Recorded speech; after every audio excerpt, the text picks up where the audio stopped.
My next guest is a three-time Big 12 Coach of the Year, a man who's led Baylor to 6 straight NCAA tournaments. He had 6 straight years of first-round NBA draft picks. He won the 2021 National Championship. And the big announcement yesterday afternoon, he's bringing his Bears to FedExForum on December 6th. It's the start of a 4-year series, home and home, between Memphis and Baylor. I am, of course, talking about the future Naismith Memorial Hall of Famer, Scott Drew, and he joins me now. Scott Drew, it's GP. How you doing on this Tuesday?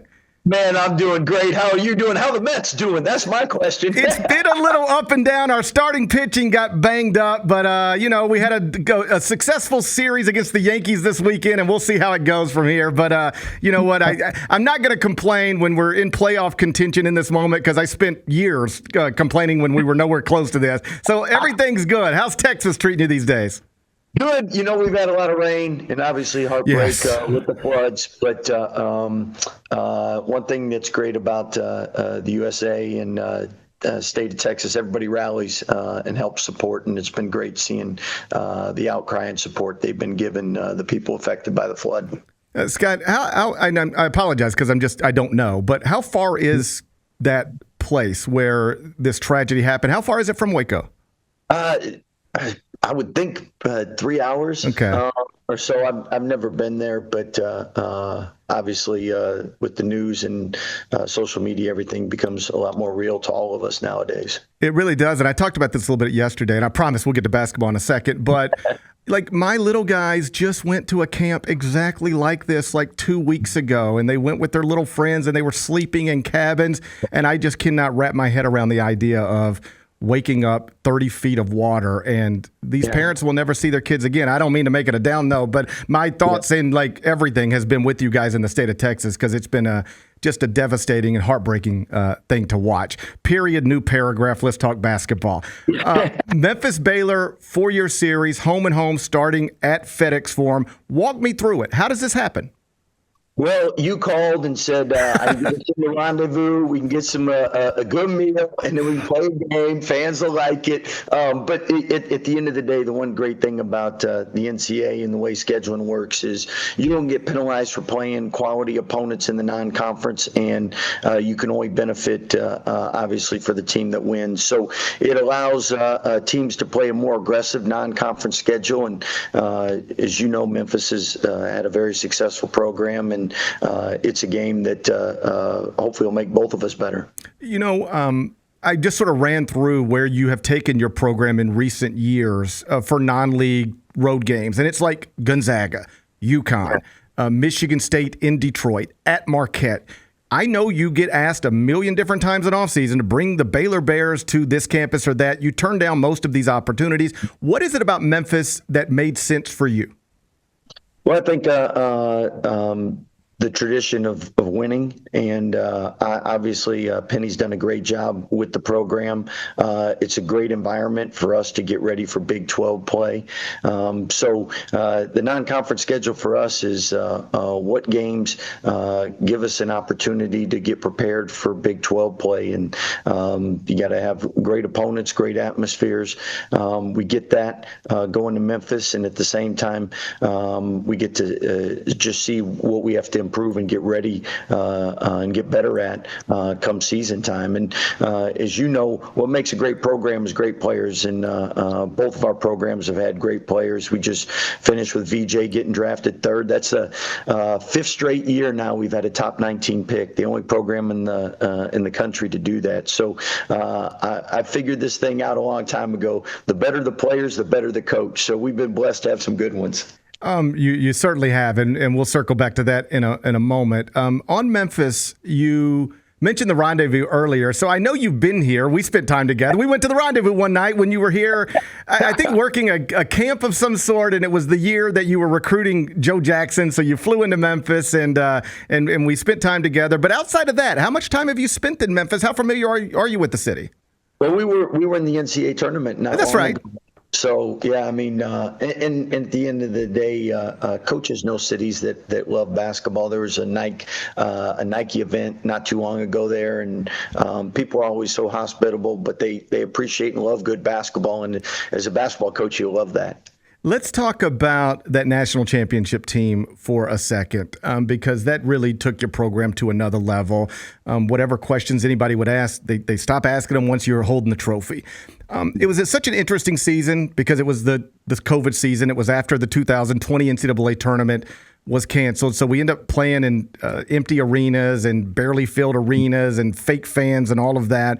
And what's interesting is that you guys were preseason number 2 in the AP poll.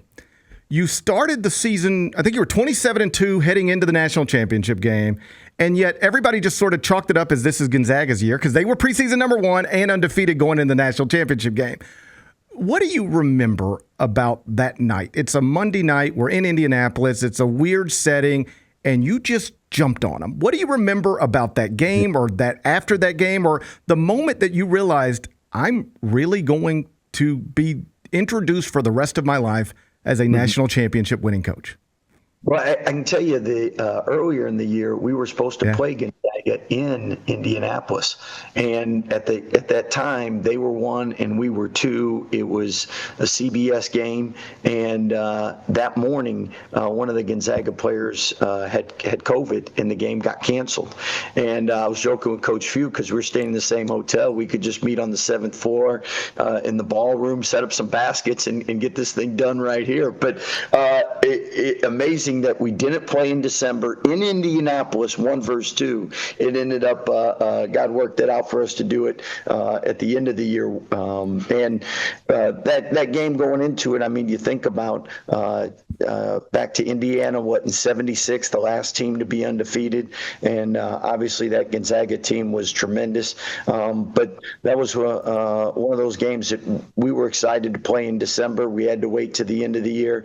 And really, the 2 games we lost, we were coming off of COVID, and again, how God works things out. You know, in that bubble, you get tired of spending time with each other, but we had just all been where you'd been separated by yourself in isolation. So we were all excited to be out and about and be with each other and be stuck in the bubble. So if anyone ever has a situation, we have the book on things to do in the bubble. And obviously, hopefully we're the only team to ever win a national championship in a bubble because fans make sports so much better, as we all know. Although I think officials like the cutouts because they really don't get on them very hard.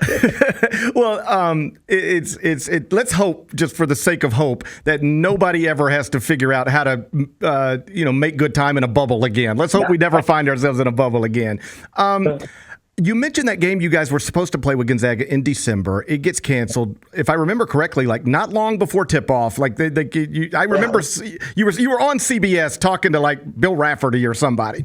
And subsequently, after the national championship game, Mark Few has said, I wish we would have played that game because we would have been better equipped to know what we were dealing with. They might have beat us anyway on that Monday night in April, but he said something along the lines of, during warm-ups or in starting lineups, I looked across and Davion Mitchell looked like he was ready to go to a fist fight. And my guys thought they were going to a basketball game. We thought we were playing a basketball game, and they thought they were going to war, for lack of a better term.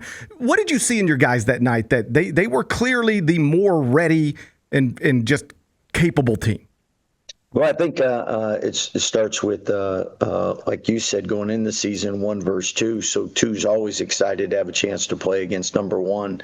And then in December, we didn't get that opportunity. So I think all season long, we had our eyes on Gonzaga.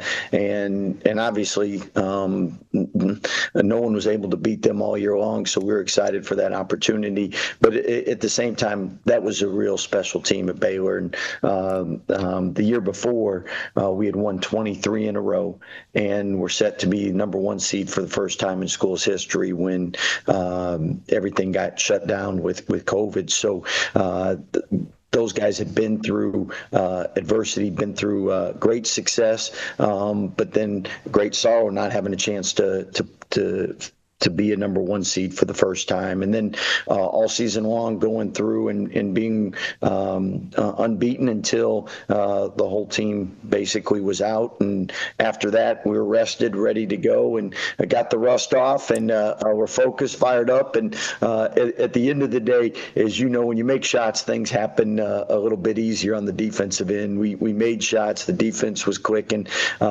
it was a special game. But as a coach, you know that whenever you're playing against a team like Gonzaga that year, there's no let up. So you're dialed in for the full 40. And I think until the last minute when the subs entered the game, that was the first time when you knew, you know what, we're going to be the first school in the state of Texas to win a national championship since Texas Western in the movie Gory Road. So that was exciting.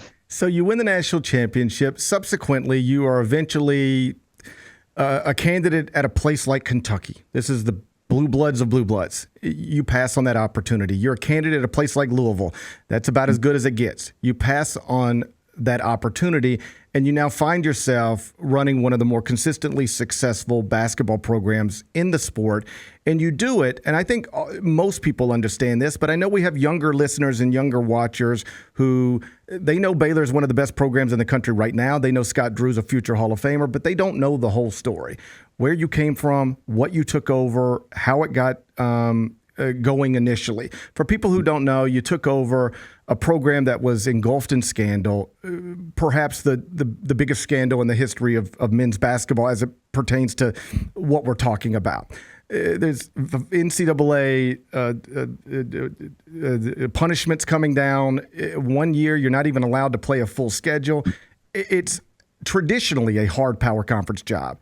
Impossible given what you took over, and you built it over a long period of time into this. That is a movie, Scott. We can make a movie about this, no problem someday, and everybody draws inspiration from it.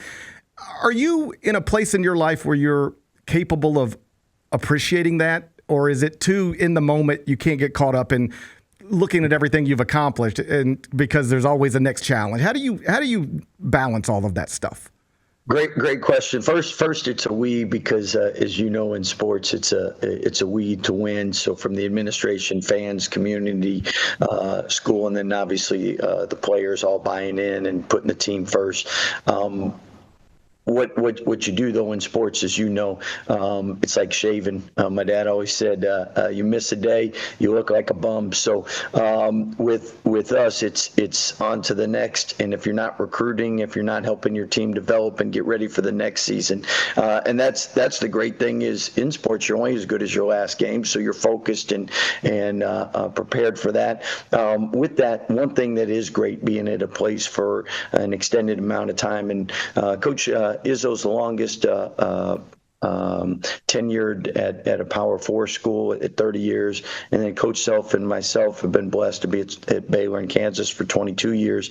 But you get a lot of the past players come back. And when they come back and now all of a sudden they got 2-3 children. In fact, we're getting to the stage where we're going to start recruiting some of these guys. So, you know, you're getting older then. And the fact that me and you remember when we first took over here, because we wrote the book also as the only school to have a half a season. We can help you with that one too. So, the first at Baylor. But I tell you, that's really, and I think all parents can relate during the holidays and the kids come home or the grandkids come home. It's such a special feeling. And for us, when our past players come back, and in the summertime, we'll come back and scrimmage our past players. We call it Vet Week. When they come in the preseason to watch a football game, stop in the office. That's just really exciting. And then their kids look on the wall, see a picture of Dad, and maybe see his graduation picture and different things like that. It really brings it full circle and allows you to know just the excitement of being a coach is. I know we all talk about it's a transactional world, but really coaches want to have an impact and want to help young people. And anything you find out when they're 20 or 30 years later, hey, coach, you really helped me here or there, that really makes it also worthwhile. I'm wrapping up here with Scott Drew, head coach at Baylor, announced yesterday a 4-year series with the University of Memphis starting December 6th inside FedExForum. Last thing before I let you go, and I appreciate your time on this summer morning. You mentioned players coming back, and you've had 5 straight years of guys selected in the top 19. This past year, that was obviously VJ Edgecombe in the top 5. You've got another 5-star prospect on the way, Tounde Yessoufou, who, if things go as planned, is likely to be your next lottery pick. He will be inside FedExForum on December 6th. What will we see when we see this young man from West Africa who moved to the United States just before, I believe, his freshman year of high school? Well, Tounde is somebody that is gotten a lot of comparisons to Anthony Edwards from the standpoint physically very strong, very athletic, won the McDonald's slam dunk contest, but somebody that really is and values the defensive end. He can be an all-conference defender year one, and that's really rare for freshmen because, one, to know the importance of it, 2, to have the physical ability because, as you know, 18-year-olds aren't as strong as 22 or 23-year-olds. That really, with the athleticism, separates him. Offensively, he's the state of California's all-time leading high school scorer, so he can get buckets, but really the ability to be a two-way player and want to be a two-way player gives him a chance to be another one and done. We look forward to seeing it. And that's Scott Drew, head coach of the Baylor Bears, 2021 national champion. Scott, I'm not important enough to speak on behalf of all Memphians, but I think I can say this. People here are excited about this. You don't have to bring your program everywhere you bring your program, and yet you're willing to bring them here in December, the 4-year series. Tiger fans are excited. Thank you for doing that. I look forward to seeing you when you get here, but even before that, in a couple of weeks, I guess, in North Augusta, South Carolina. It sounds great. See you, GP. Appreciate all you do for college basketball, my man. You're the best, Scott. I appreciate you. Thank you so much. Bye-bye. That's Scott Drew, head coach of the Baylor Bears, bringing his program to FedExForum on December 6th, the start of a 4-year series. Year 1 in Memphis, year 2 in Waco, year 3 in Waco, and year 4 back at FedExForum. That's one of the best basketball coaches in the sport. And I say this all the time, the best compliment I can give a basketball coach who works at the collegiate level is that if my son were a Division I athlete and being recruited by the best basketball schools in the country, that's one of the men I would be very comfortable with my son playing for. The Gary Parrish Show, live weekdays at 10 a.m.